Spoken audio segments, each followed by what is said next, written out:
Hello प्रगति और मान्या। तो आज के इस वीडियो लेक्चर में मैं आप तुम लोगों को रेशियो एंड प्रपोर्शन के बारे में बताया हूँ।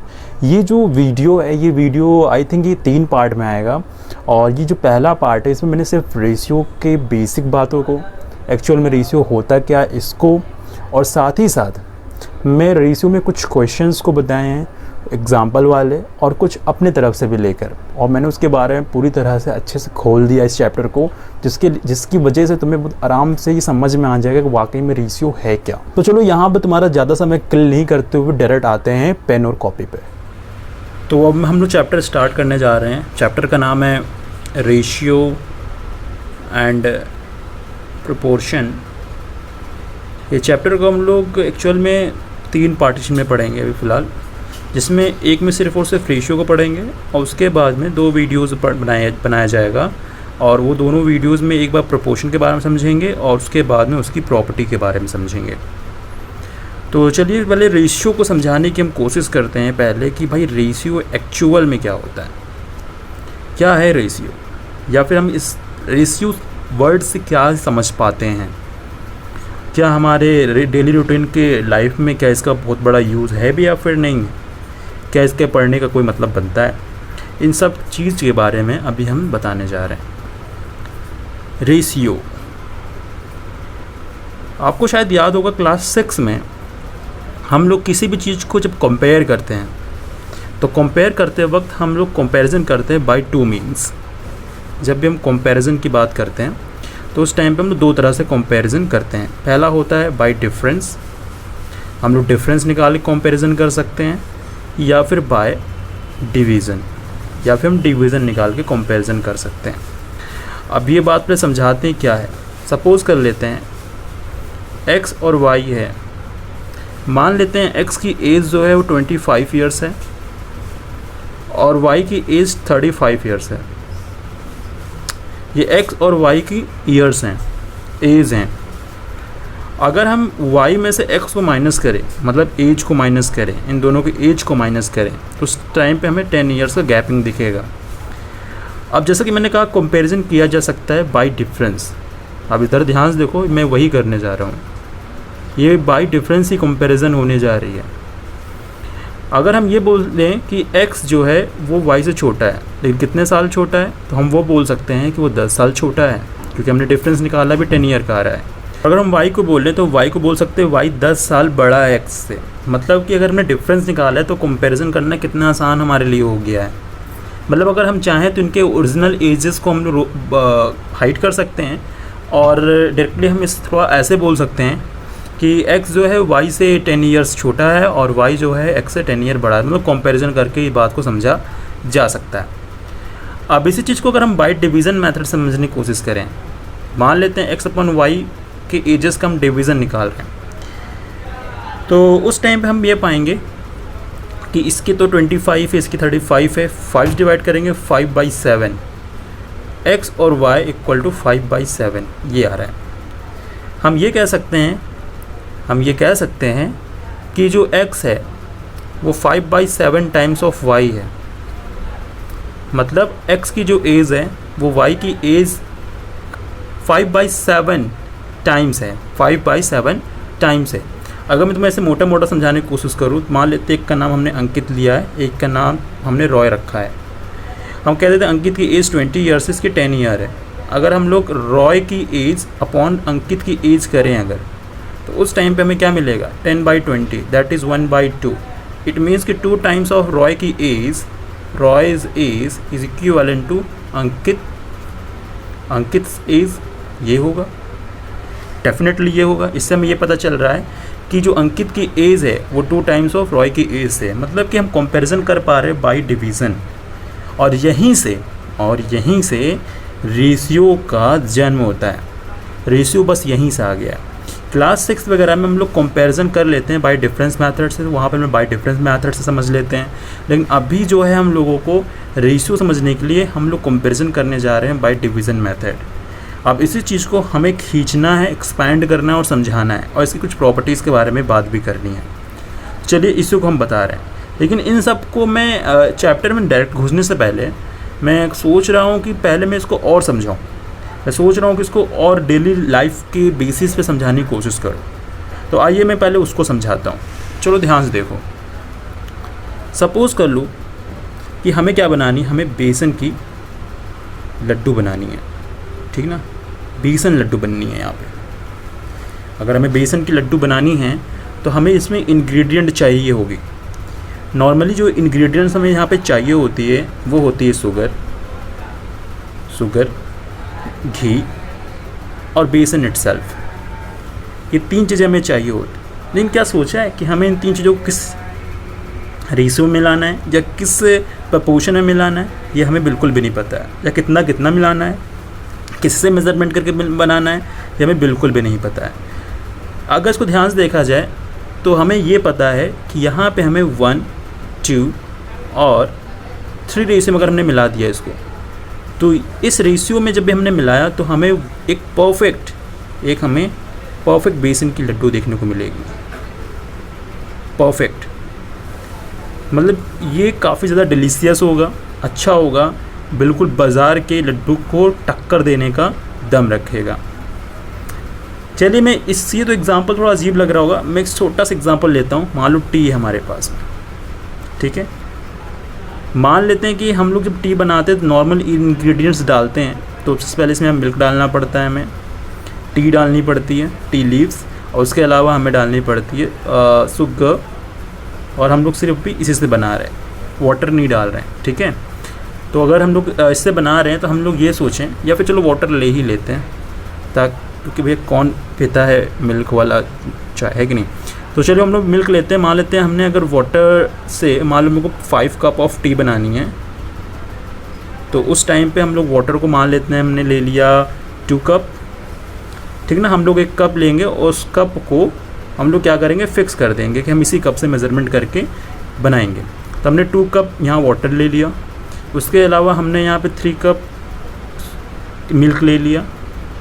उसके बाद में हमने क्या किया, इसी का 1/4 पार्ट ऑफ कप हमने मान लेते टी ले लिया, और हाफ ऑफ कप हमने क्या ले लिया, हमने शुगर ले लिया। मैंने सब कुछ इसी से मेज़रमेंट करके बना डाला है।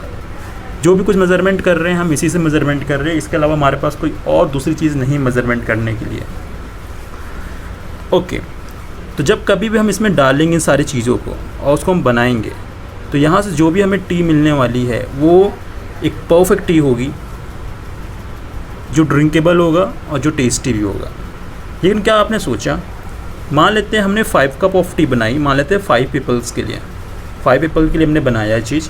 अगर हम आपको सामने एक चैलेंज रखें, हम कहें कि आपको 2000 पीपल के लिए आपको टी बनानी बिल्कुल वैसे ही जैसे कि आपने यहाँ बनाया था, तो इस टाइम पे आपके लिए चैलेंज है, आप कैसे करोगे। बिल्कुल आप कर पाओगे by the help of ratio. आप इधर देखेंगे milk, T, sugar and water को किस रेशियो में मिक्स किया जा रहा है, यानी milk, T, sugar and water को हम किस रेशियो में मिक्स कर रहे हैं। इस बात पर ये चीज़ डिपेंड करेगा कि हमारा जो चाय बन के आने वाले 2000 पीपल के लिए वो परफेक्ट होगी कि नहीं होगी, बिल्कुल ऐसा। तो उस टाइम पे जब इसका हम रेशियो निकाल लेंगे, और रेशियो निकालने के बाद हम किसी भी बर्तन से, याद रखिएगा कोई भी हमारे पास में वेसल हो, वो वेसल की वॉल्यूम सेम होनी चाहिए, कैपेसिटी जो होनी चाहिए वो हर बार सेम होनी चाहिए। हम अगर इसी रेशियो में अगर डालते चले जाएंगे, 100% श्योर है हमें वही कंटेंट मिलेगा, हमें वही मिक्सचर मिलेगा, हमें वही कंपाउंड मिलेगा जो यहाँ पे मिल रहा है। मतलब इसके टेस्ट और इसके टेस्ट में कोई फ़र्क नहीं पड़ेगा। यानी माइक्रो लेवल में दोनों चीज़ें सेम हैं, लेकिन मैक्रो लेवल पे यानी बड़े लेवल पे हमें ज़्यादा और कम देखने को मिलेगा। यानी क्वालिटी सेम होगी, क्वांटिटी डिफरेंट होगी। तो रेशियो हमें एक्चुअल में ही बताता है। एक मेरे पास एग्जांपल और है, जब कभी कोई बिल्डिंग कंस्ट्रक्शन होती है तो वहाँ पर हमें पता है वहाँ पर हमें सिलिका यानी बालू और साथ में सीमेंट डालना होता है। लेकिन सिलिका और सीमेंट ये हमें किस रेशियो में डालनी होती है, वो होती है 3:1 के। अगर आपने किसी भी बर्तन से 3 बार सिलिका को लिया है तो एक बार ही आपको सीमेंट लेना पड़ेगा। मान लेते हैं हमारे पास में एक वेसल है और हमने यहाँ से 3 बार ही सिलिका लिया और एक बार ही अगर हमने सीमेंट ले लिया, तो जो भी मिक्सचर मिलने वाली है वो मिक्सचर सबसे परफेक्ट मिक्सचर होगी। और अगर आपने इससे बनाया तो आपका घर मजबूत बनेगा। लेकिन अगर आपने इस रेशियो में कोई हेर फेर करी तो उस टाइम पे कंस्ट्रक्शन जो होगी हमारी वो वीक होगी और छोटी मोटी से साइस्मिक वेव आते ही क्या हो जाएगी, प्रॉब्लम हो सकती है। तो घुमा फिरा के हम ये बोलना चाहेंगे कि जो रेशियो होती है कोई मामूली चीज़ नहीं है, ये अपने आप में बहुत बड़ा रोल प्ले करता है। अगर आपने सही तरीके से इसको समझा बूझा और अपने डेली लाइफ में अगर इसको इस्तेमाल भी किया तो आप देखोगे कि आप बहुत बड़ी चेंजिंग ले आ पाओगे सिर्फ छोटी सी चैप्टर से। रेशियो एंड प्रपोर्शन, ये तो हमने बता दिया बेसिक चीज़ें जो मुझे लग रही थी मुझे बता देनी चाहिए, क्योंकि एक्चुअल में रेशियो होता क्या है मैक्सिमम लोगों को बिल्कुल भी पता नहीं होता है। तो मुझे लगा कि भाई ये बताना बेहद ज़रूरी है कि एक्चुअल में रेशियो क्या होता है, रेशियो का यूज़ क्या है, ये बताना बेहद ज़रूरी था। अब आते हैं चैप्टर में कि चैप्टर में जो क्वेश्चंस बनेंगे रेशियो के, ख़ास तौर से अलजेब्रा के हेल्प से, तो वो कैसे हम लोग डील करेंगे, उसमें हम कैसे क्वेश्चन को सॉल्व करेंगे या फिर क्या मेथड होगा।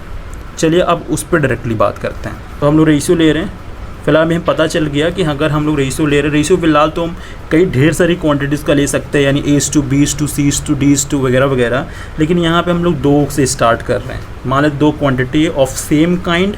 अभी मैं यहाँ पे आपको नोट्स बता दूंगा कुछ कि क्या होना चाहिए एक रेशियो के लिए। एक रेशियो बनाने के लिए हमें किन किन बातों का ध्यान रखना होता है और किस तरह से ट्रीट करते हैं वो भी। मान लेते हैं हमारे पास में A और B 2 क्वांटिटी हैं और इस 2 क्वांटिटी रेशियो फॉर्म में, मतलब ये इस टू लगा हुआ है, इसको चाहे ऐसे लिख लो चाहे A/B लिख लो या फिर हम ऐसे लिख लें, ये सब एक दूसरे के बराबर है, ठीक है, या फिर हम ऐसे लिख लें। इसको हम लोग आराम से बोल सकते हैं कि ये रेशियो है। पढ़ते कैसे हैं A/B, इस वाले सिंबल को जो कोनल है इसको हम बोल सकते हैं is/2, ये हम बोलते हैं। और ये जो पहला वाला और दूसरा वाला जो टर्म है इसको हम कैसे पुकारते हैं, ये हमारा जो पहला टर्म उसको कहते हैं फर्स्ट टर्म, और ये वाला जो हमारे लिए होता है ये होता है हमारे लिए सेकेंड टर्म। सिर्फ इसी नाम से नहीं बल्कि एक नाम और भी होता है, इसका नाम होता है एंटीसीडेंट और इसका नाम होता है कॉन्सिक्वेंट। वैसे इसका बहुत ज़्यादा यूज़ नहीं है लेकिन फिर भी हमें बताना चाहिए, ठीक है।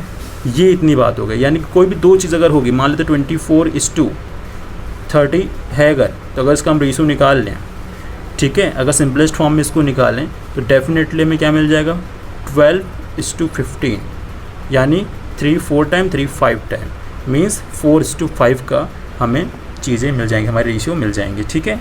तो ये 4:5 के रेशियो हो गए। तो ये है रेशियो में मतलब। चलो हम जो बता रहे हैं यहाँ पे, मैंने कहा कि मैं कुछ रिमार्क बताऊंगा, पहले उस पर बात करते हैं। तो देखो नोट में जो मेन बात है वो क्या है, जो पहली बात होनी चाहिए वो क्या होनी चाहिए, रेशियो को ध्यान सुनिएगा।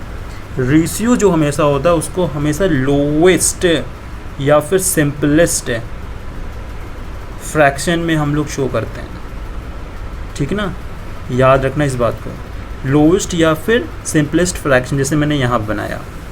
सेकंड चीज़ क्या है, जो यहाँ पे हम रेशियो लेने जा रहे हैं इसका ऑर्डर का ध्यान रखेंगे, यानी A/B अगर कहीं लिखा है तो इसका मतलब A/B ही है, इसको कभी हम लोग B/A नहीं कह सकते हैं, ये दोनों अलग अलग चीज़ें हो जाएंगी, यानी हमें ऑर्डर का भी ध्यान देना पड़ेगा।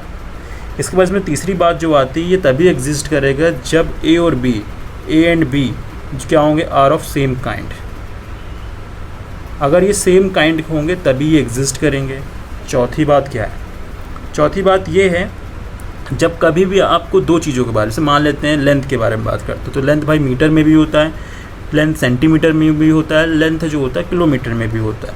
तो मान लीजिए 2 किलोमीटर दे दिया और आपको कह रहा है कि 2 मीटर के साथ में आप इसका रेशियो निकालिए। तो हमने जैसे बताया ऊपर कि सेम काइंड का होना चाहिए, तो आप कह सकते हो कि हाँ ये भी लेंथ के बारे में बता रहा है और ये भी लेंथ के बारे में बता रहा है, तो हाँ ऑब्वियस बात है कि दोनों लेंथ के बारे में बता रहे हैं, लेकिन यूनिट दोनों का सेम नहीं है। तो पहले हमें क्या करना पड़ेगा, we have to same the unit. तो हम लोग क्या करेंगे, इसको यूनिट को हम लोग सेम करेंगे और उसके बाद में तब जाके हम लोग क्या काम करेंगे, यहाँ पे रेशियो निकालेंगे। Is it clear. उसके बाद में हम आते हैं 5वें नंबर पे। रेशियो एक्चुअल में क्या है, सेम काइंड यानी सेम यूनिट का चीज़, इसका मतलब इसके पास में इट हैज़ नो यूनिट, यानी कि इसमें कोई यूनिट नहीं पाया जाएगा। अगर मान लीजिए अगर हम यहाँ मीटर मीटर निकाल रहे हैं तो मीटर मीटर कैंसिल हो जाएगा, तो कोई यूनिट ही नहीं बचेगा, ठीक है, ये बात हो गई। चलिए आगे बढ़ते हैं। अगर मान लेते हैं कभी भी रेशियो, छठवीं बात है, कभी भी रेशियो मान लीजिए फ्रैक्शन मान लीजिए 1/2 लिखा है फिर 1/3 लिखा है, तो कभी भी आप रेशियो को ऐसा ना रखें, ठीक है। रेशियो क्या करिए, जो भी नंबर नीचे लिखा हुआ इसका एलसीएम लेके सारे टर्म में मल्टीप्लाई करा दीजिए, इससे कोई फ़र्क नहीं पड़ता है। क्या हो जाएगा यहाँ पे, दोनों का एलसीएम होगा 6 से मल्टीप्लाई करवा दीजिए दोनों साइड पे और उसके बाद उसको सॉल्व कर दीजिए। तो हम देखेंगे यहाँ 3:2 आ जाएगा। देखा जाए तो ये क्रॉस मल्टीप्लिकेशन हो गया है, ठीक है, और कुछ खास तो हुआ नहीं है। अगर आपको दिमाग में आ रहा हो कि हम 6 से मल्टीप्लाई क्यों करवा रहे, क्या मल्टीप्लाई करना यहाँ पे सही होगा, तो हाँ बिल्कुल सही होगा, क्योंकि ये जो S2 लिखा है वो S2 नहीं बल्कि वो डिवीज़न है। डिवीज़न का मतलब क्या हो जाएगा आप खुद ही देख सकते हो। डिवीज़न का मतलब क्या है, 1/2 अपॉन 1/3। अगर आपको नीचे सेम क्वांटिटी का मल्टीप्लाई करते हो उसमें कोई चेंजिंग आएगी क्या? बिल्कुल भी कोई चेंजिंग नहीं आने वाली है, इसके लिए भी परेशान ना हो। इसके बाद में जब कभी भी आपको दो रेशियोज़ को कंपेयर करना है कि A बड़ा है कि B बड़ा है, तो उस टाइम पे आपको A और B दोनों को इक्विवेलेंट फ्रैक्शन के फॉर्म में बनानी पड़ेगी। जैसे मान लेते हैं A/B है और C/D लिखा हुआ है, ठीक है। अगर A/B है और C/D है, इन दोनों के बीच में हमको बताना है कि कौन सा रेशियो बड़ा है कौन सा छोटा है। तो फिलहाल जिससे फ्रैक्शन में पढ़ा था कभी बचपन में, वैसे ही करना है। इसमें क्या करना पड़ेगा, डिनोमिनेटर को सेव करना पड़ेगा, फिर जिसका न्यूमरेटर बड़ा होगा वो बड़ा रेशियो हो जाएगा, दैट्स इट, ठीक है। अच्छा, इसके बाद में एक और इसमें एक नोट आता है। वो नोट क्या है, जैसे मान लीजिए कि किसी की सैलरी पहले 20,000 रुपीज़ थी, 20,000 रुपीज़ थी। इसके बाद में अगले ही साल मान लेते 40,000 रुपीज़ हो गई है, जस्ट 2 टाइम्स हो रहा है। तो अगर कभी आपको ऐसे ना दे के रेशियो फॉर्म में देते, ये बोल दे पहले उसका जो अमाउंट था या फिर सैलरी थी 1 था, उसके बाद 2 हो गया, ठीक है। तो मान लेते हैं उसकी पहले सैलरी थी 20,000 रुपये, अब वो क्या हो गया 1:2 हो गया है, मतलब अब चेंज हो गई है, इंक्रीमेंट हो गया है। अगर हम उसको 2:1 लिख देते तो डिक्रीमेंट हो जाता। अगर हमसे कोई पूछता है इंक्रीमेंट बताइए, तो हम लोग क्या काम करेंगे, इंक्रीमेंट लिखेंगे। कैसे लिखेंगे इंक्रीमेंट, जो हमें इंक्रीमेंट कर रहा है ये इंक्रीमेंट है तो 2 ऊपर लिख देंगे, नीचे 1 लिख देंगे, और उसके बाद original quantity that is this, और जैसे मल्टीप्लाई करेंगे हमें इंक्रीमेंट वाली जो वैल्यू है वो हमें दिख जाएगी।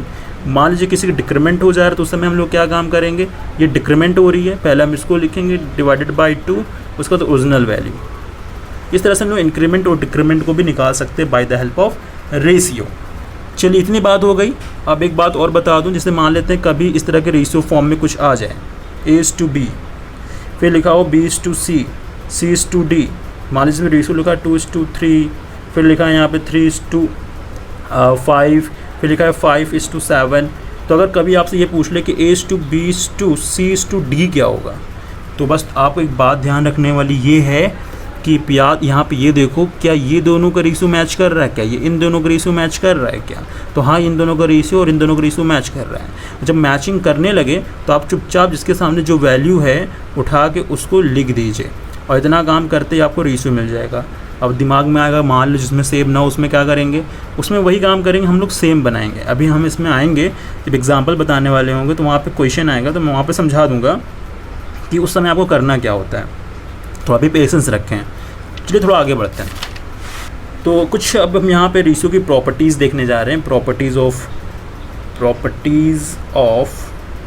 रेशियो। हम पहले इसको थोड़ा देख लेते हैं। तो पहली जो प्रॉपर्टी इसकी है वो है कंपाउंडेड रेशियो का।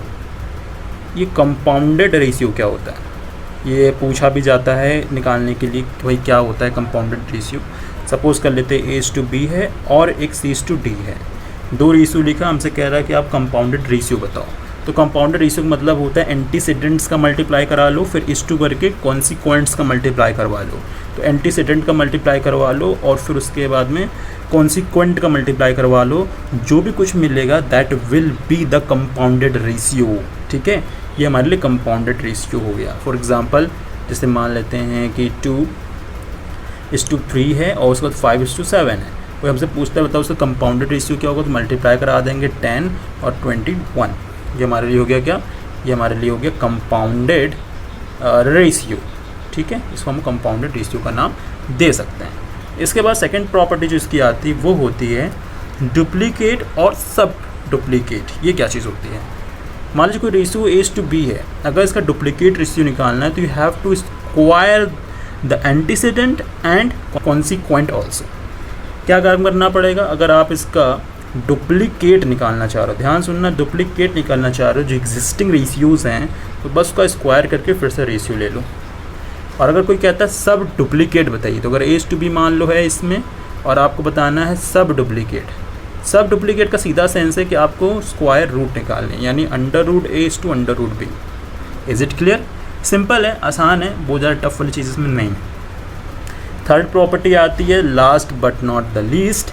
थर्ड में क्या आती है? थर्ड में आती है हमारे पास में ट्रिप्लिकेट और या फिर सब ट्रिप्लिकेट, ठीक ना। अब मान लीजिए ट्रिप्लिकेट करना है A/B का, तो सिंपल सी बात है, डुप्लीकेट में स्क्वायर करे थे, तो भैया ट्रिप्लिकेट में क्या काम करेंगे? ट्रिप्लिकेट में क्यूब कर देंगे। और अगर मान लीजिए अगर सब ट्रिप्लिकेट बोल रहा होगा तो क्या करेंगे? तो समय क्यूबिक रूट ले लेंगे दोनों का और फिर उसका रेशियो निकाल लेंगे। ये हो गया मान लीजिए सब ट्रिप्लिकेट। और एक तो बच्चा पुच्चा वाला है, उसमें क्या है A/B है। अगर आप इसका रेसिप्रोकल करोगे, बेहद आसान है, बच्चा बच्चा जानता है ये, चाहो तो अपने बगल में जो बच्चा हो ना उससे पूछ लो। रेसिप्रोकल है, करना है तो क्या होगा? B/2 होगा, सो सिंपल, ठीक है। इधर हो गई सारी की सारी प्रॉपर्टी हमारी दी एंड। अब हम डायरेक्टली जा रहे हैं कहाँ पे पता है? अब जा रहे हैं हम लोग एग्जाम्पल की ओर। एग्जाम्पल में बताएंगे कि कैसे इसको डील करना है। चलो दिखाते हैं। तो देखो खटाक से, तो चलिए हम लोग एग्जाम्पल में आ गए हैं। एग्जाम्पल को पढ़ते हैं। पहला नंबर एग्जाम्पल कह रहा है find the compounded ratio of. इसमें क्या लिखा है? 5:7 एंड 9:10। जल्दी जल्दी फटाफट मेरे साथ करो। क्या बताया था? कंपाउंडेड रेशियो में क्या होता है? एंटीसीडेंट का मल्टीप्लाई करा दो, कितना आ जाएगा? जल्दी बता दो फटाफट, कितना आ जाएगा? 45। फिर 7:10 करा दो, 7:10 बोल रहा हूँ, आई एम सो सॉरी। 7 × 10 करा दें, कितना हो जाएगा? यहाँ पे 70 हो जाएगा। फिर 5 से डिवाइड करा दीजिए क्योंकि रेशियो हमें सिंपलेस्ट फॉर्म में चाहिए होती है। हमने बताया नोट्स की बात है, नोट को हमेशा इंपॉर्टेंट माना करो। क्या हो जाएगा? 9 टाइम और कितना हो जाएगा?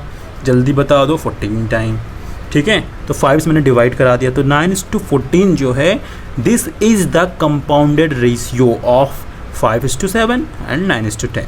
सिमिलर वे में हम इसको चाहे इसको भी करा सकते हैं। यहाँ पे 3 दे रहे हैं, घबराने की जरूरत नहीं है। सारे एंटीसीडेंट्स को आपस में मल्टीप्लाई कराओ, सारे कॉन्सिक्वेंट्स को आपस में मल्टीप्लाई कराओ, then you will get the compounded ratio of the existing ratios. इसके बाद में क्या है? लो मतलब नंबर चल रहा था, इनको अच्छा नहीं लगा, तो इन्होंने क्या काम कर दिया? इन्होंने डाल दिया है अलजेब्राइकल एक्सप्रेशंस। अब देखो यहाँ पे वही सेम फंडा है, ये लिखा है A/B, फिर B/C, फिर सिंपल A/B, C/D और E/F आपस में आप मल्टीप्लाई कराएंगे, दैट्स इट। इसका मल्टीप्लाई इसके साथ, फिर इसका मल्टीप्लाई इसके साथ, उसके बाद इस2 लगाएंगे, फिर लिखेंगे इसका मल्टीप्लाई इसके साथ, फिर इसका मल्टीप्लाई इसके साथ। आई एम सॉरी यहाँ पे अंधेरा हो गया हो तो, ठीक है। इसके बाद देखो एग्जाम्पल नंबर 2 है, और कोई बहुत बड़ी बात तो लिखी नहीं है। कह रहा है डुप्लीकेट निकालो, हाथों से ऐसे बाई हार्ट बोल देंगे। कैसे बोल देंगे? By heart. क्या बोलेंगे? डुप्लीकेट निकालने के लिए 949 लो। डुप्लीकेट अच्छा 125 अच्छा। सब डुप्लीकेट पूछ रहा है 6-5, कितना आसान है। उसके बाद कह रहा है सब triplicate, oh my god 6 and 5, और यहाँ लिखा रेसिप्रोकल 11:9। देखा ऐसे फटाफट चुटकियों में पता चल रहा है आंसर, है कि नहीं? कितना आसान है। एग्जाम्पल नंबर 3 क्या बोला? कह रहा रेशियोज को असेंडिंग या फिर डिसेंडिंग ऑर्डर में सेट करो। मैंने क्या बोला था कुछ देर पहले? मैंने कहा था ना, जब कभी भी कंपैरिजन करने की बात आ जाए कि कौन सा रेशियो बड़ा है और कौन सा छोटा है, तो उस टाइम पे तुम उसको फ्रैक्शन के फॉर्म में बना लो, और उसके बाद में उसको जैसे बचपन में फ्रैक्शन को कंपेयर करते थे, असेंडिंग डिसेंडिंग ऑर्डर में सेट करते थे, बिल्कुल वही काम कर दो और वापस से फिर उसको रेशियो को फॉर्म में लिख दो, दैट्स इट। अब आते हैं लाजवाब क्वेश्चन में जिसमें बुद्धि हिल जाती है, और फिलहाल तुम लोगों को नहीं हिलेगी। अब इसे ये देखो, A/B है जिसमें लिखा है 6-7 वैल्यू है, उसके बाद लिखा है B/C दैट इज़ A/9 दिया हुआ है, और फिर कह रहा है ABC बता दो, इन सब का रेशियो बता दो। अब देखो इन सब का रेशियो बताने के लिए हम क्या करेंगे, ध्यान से देखना फटाफट। ये देखो हम इसी पे कर दे रहे हैं। A/B दिया है भैया, कितना दिया है? 6-7 दिया है। B/C कितना दिया? 8:9 दिया है, और हमसे पूछ क्या रहा है? बदमाश आदमी A/B/C पूछ रहा है। अब देखो A/B/C निकालने के लिए सीधी बात है, क्या है? सीधी बात है कि हमें इन B को सेम करना पड़ेगा, जो कि सेम नहीं है। और मैंने कहा था अगर सेम नहीं है तो हम सेम करेंगे। वो कैसे? इसको देखो, इसमें इन दोनों के एलसीएम निकालो, कितना आएगा? 56। 56 बनाने के लिए क्या करोगे? इसमें 8 का मल्टीप्लाई करा दोगे दोनों साइड में, इधर 7 का मल्टीप्लाई करा दोगे, दैट्स इट। यही करना ही है। तो ये जो रेशियो होगा इसका इक्विवेलेंट रेशियो बन जाएगा 48:56, नीचे हो जाएगा 56:63। बस काम खत्म। ये मैच करा, उसके बाद चुपचाप लिख देंगे A की जगह 48, बी की जगह 56 और सी की जगह पे 63। ये हो गया हमारे लिए रेशियो। क्लियर है ना भैया, बता देना। और भी इस टाइप क्वेश्चन आपको देखने को मिल जाएंगे, जहाँ पे क्वेश्चन नंबर अगर हम लोग 5 को ध्यान से अगर देखें तो इसमें कुछ ऐसे ही टाइप का चीज़ है, 3a = 5b = 6c लिखा हुआ है। अब यहाँ पे देखो a b c निकालना है तो कुछ ऐसे डायरेक्टली नहीं पता चल पाएगा, तो इसके लिए हम एक काम कर सकते हैं, इसको क्वांटिटी वाइज बना सकते हैं। क्वांटिटी वाइज कैसे बनाया जाता है, मान लो कि कोई 2:3 रेशियो यहाँ पे लिखा हुआ है, ध्यान से देखना 2:3 रेशियो लिखा हुआ है और हमें क्या है 60 टॉफ़ीज़ दी हैं। अगर हमें बताना है कि ये 2 रेशियो इस टॉफ़ी के कितने पार्ट को डिनोट कर रहा है और 3 रेशियो इसके कितने पार्ट को डिनोट कर रहा है, तो उसको हम बहुत ही ईजिली निकाल सकते हैं। वो कैसे, 2 लिख लो जिसको निकालना है, फिर दोनों का सम और इंटू 60 का। बचपन में किया था तुम लोगों ने, तो 24 टॉफ़ीज़ जो है वो 2 रेशियोज़ को शो कर रहा है। इसके अलावा अगर इससे सॉल्व करें कितना आ जाएगा 36, और 24 एंड 36 जब ऐड करेंगे डेफिनेटली हमें 60 मिल जाएगा, यानी 3 रेशियो 36 को शो कर रहा है। अगर तुम इस बात को ध्यान से देखो तो अगर दोनों का रेशियो निकाले तो वापस में यही मिल जाएगा। कहना क्या चाहता हूँ, इसमें कुछ कॉमन चीज़ें होती हैं जो कैंसिल होती हैं, देन फिर रेशियो बनता है। यानी अगर कभी रेशियो लिखा है तो इसका मतलब वो कहीं ना कहीं से कोई ना कोई कॉमन टर्म जो था वो कैंसिल हुए हैं, और वो कॉमन टर्म जो कैंसिल हुए हैं उसको हम लोग अब वेरिएबल मान लेंगे, क्योंकि वो एक्चुअल में क्वांटिटी होगा। ठीक है, अब जैसे यहाँ पे देखो, यहाँ लिखा है 3a 5b 6a। अब हमें यहाँ देखो 3a 5b 6a लिखा, मान लेते हैं इसके इक्वल कोई वैल्यू k है और उस वैल्यू k को निकाल लेते हैं, मतलब उस वैल्यू k के टर्म्स में a b एंड c को निकाल लेते हैं। तो अगर मान लेते हैं हम यहाँ लिख देते हैं 3a, अगर देख पा रहे हो ध्यान से देख लो, 3a 5b and 6c equal to k मान लेते हैं, और हम यहाँ से अगर a निकालेंगे डेफिनेटली k के बराबर हो सकता है, तो एक वैल्यू आ जाएगा k/3। सिमिलर वे में हो जाएगा यहाँ b की वैल्यू k/5, और सिमिलर वे में यहाँ पे हो जाएगा c की वैल्यू क्या, c की वैल्यू हो जाएगा यहाँ पे k/6। और उसके बाद में a to b to c बोला, सबको एज इट इज़ रख देंगे, उसके बाद में सिंप्लीफाई कर देंगे, then we will get the ratio of a b and c। ठीक है, इस तरह से क्वेश्चन को अंजाम दे रहे हैं हम लोग। एग्जाम्पल नंबर 6 की बात कर लें। एग्जाम्पल नंबर 6 में क्या खास बात है, कोई खास बात नहीं है। सबसे खास बात यही है कि कोई खास बात है ही नहीं है। तो एग्जाम्पल नंबर 6 में जैसे लिखा है this is to this equivalent to this, और कह रहा find the age to be. बेहद आसान है ये। जैसे मान लो हम इसको इस प्रकार से लिख ही सकते हैं, फिर क्रॉस मल्टीप्लिकेशन कराएंगे, अल्टीमेटली ए एंड बी के फॉर्म बनाएंगे और उसके बाद a अपॉन बी निकालेंगे। जो कुछ उसके इक्विवेलेंट आएगा वही हमारे लिए a अपॉन बी का रेशियो हो जाएगा।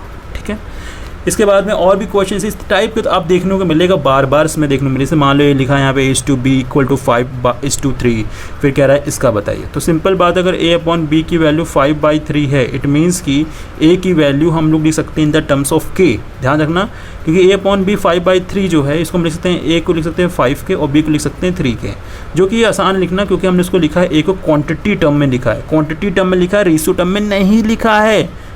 ध्यान सुन लो, यहाँ पे जो a लिखा है हमने वो लिखा है क्वांटिटी फॉर्म में, और हमने जो b लिखा वो भी लिखा है क्वांटिटी के फॉर्म में। तो यहाँ पे कोई भी तरह का कोई भी रेशियो नहीं है। अब इसके बाद में क्या काम करेंगे, a की जगह पे इस वैल्यू को, b की जगह पे इस वैल्यू को इसमें उतार देंगे, और जैसे इसमें उतार देंगे वैसे हमें क्या मिल जाएगा, हमें मिल जाएगा रेशियो, और वही हमें निकालना था। इस तरह से और भी क्वेश्चन हमें देखने को मिल जा रहे हैं यहाँ पे। जैसे क्वेश्चन नंबर 8 की बात करें, क्वेश्चन नंबर 8 में भी लगभग वही बात है। यहाँ पे भी हमें क्या करना पड़ेगा, सॉल्व करना पड़ेगा, लेकिन ध्यान रखना कभी कभी क्या हो जाएगा, सॉल्व करते करते वक्त क्वाड्रेटिक भी आके अपना जलवा दिखा जाएगा, झलक दिखा जाएगा। तो जैसे अगर क्वाड्रेटिक आता है तो उसका आदर सम्मान के साथ में जैसे सॉल्व किया जाता है क्वाड्रेटिक को वैसे सॉल्व करना, देन उसके बाद में जो भी रेशियो बोल रहा है x/y या y/x, कुछ भी उस रेशियो के फॉर्म में जो भी नंबर बन जाएगा वही हमारा रेशियो हो जाएगा। ठीक है ना। जैसे देखो यहाँ पे इन्होंने कितना मेहनत किया है, क्रॉस मल्टीप्लिकेशन कराया, फिर यहाँ क्वाड्रेटिक बनाया, उसके बाद इसको सॉल्व किया, सॉल्व करने के बाद 2 फैक्टर बने, 2 फैक्टर को अलग अलग जीरो प्रोडक्ट रूल से लिया, उसके बाद में यहाँ पे 2 रेशियो बने। रेशियो जो है यहाँ पे ये वाला लिया जाएगा, ये वाला नहीं लिया जाएगा। इस बात को ध्यान रखिएगा, रेशियो जो होता है वो कभी नेगेटिव नहीं होता है। ठीक है, रेशियो जो होता है वो कभी नेगेटिव नहीं होता। तो नेगेटिव वाले को एब्सर्ड कर देंगे और पॉजिटिव वाले को टेक इन कर लेंगे। Alright, is it clear? अगर कोई डाउट हो तो कृपया करके पूछ लीजिएगा वीडियो के बाद में। ठीक है, चलो इसके बाद एग्जाम्पल नंबर 9 आता है। एग्जाम्पल नंबर 9 का भी जो रूपरेखा और इनका जो शकल वकल है बिल्कुल एकदम सेम टू सेम है बाकी क्वेश्चन की तरह, तो इसको मैं स्किप करने जा रहा हूँ। इसके बाद में 1-2 क्वेश्चन आते हैं जो कि वर्ड प्रॉब्लम टाइप को देखने को हमें मिलते हैं, जो कि वो भी आसान होते हैं। आइए पहले क्वेश्चन तरफ हम लोग बढ़ के देख लेते हैं कि इन्होंने क्या लिखा है। क्वेश्चन नंबर 10 में कह रहा है 2 number are in the ratio of 7:11 if the 7 added to each number. तो लिखा है यहाँ पर रेशियो ये होता है, मतलब कि कहने का सेंस का ये है कि मान लेते हैं कोई नंबर है हमारे पास में, 2 नंबर हमारे पास में हैं, अगर वो उसका रेशियो 7 और 11 टाइप में है और उसमें अगर हम 7 ऐड कर देते हैं तो वो उसका नया रेशियो 2:3 हो जाता है। बताइए नंबर क्या होगा। देखो बात तो एकदम सीधी सी है कि अगर हम लोग नंबर को लेट कर लें, ठीक है, अगर हमसे कह रहा है नंबर आप लेट कर लो, बेहद आसान नंबर लेट करना। कैसे, मान लेते हैं कि जो 7:11 लिखा वो नंबर क्या होगा, ए नंबर होगा 7x और बी नंबर होगा 11x। कह रहा है कि आपको 7x में 7 ऐड कर लीजिए और 11x में 7 ऐड कर लीजिए तो रेशियो 2/3 हो जाता है। नंबर क्या होगा, x निकाल लेते हैं यहाँ से और उसके बाद में इसके रिस्पेक्टिव वैल्यूज़ यहाँ पे पुट कर देंगे और उसके बाद में क्या काम करेंगे, सॉल्व कर देंगे, उसके बाद हमें नंबर मिल जाएगा। बिल्कुल ऐसे ही क्वेश्चन हमें और देखने को मिलेंगे। जैसे कुछ देर पहले हमने क्वांटिटी निकालने का तरीका बताया था टॉफ़ी वाली, वैसे देखो यहाँ पे लिखा sum of money is divided in the ratio 3:5। फिर लिखा है if the larger part is this one.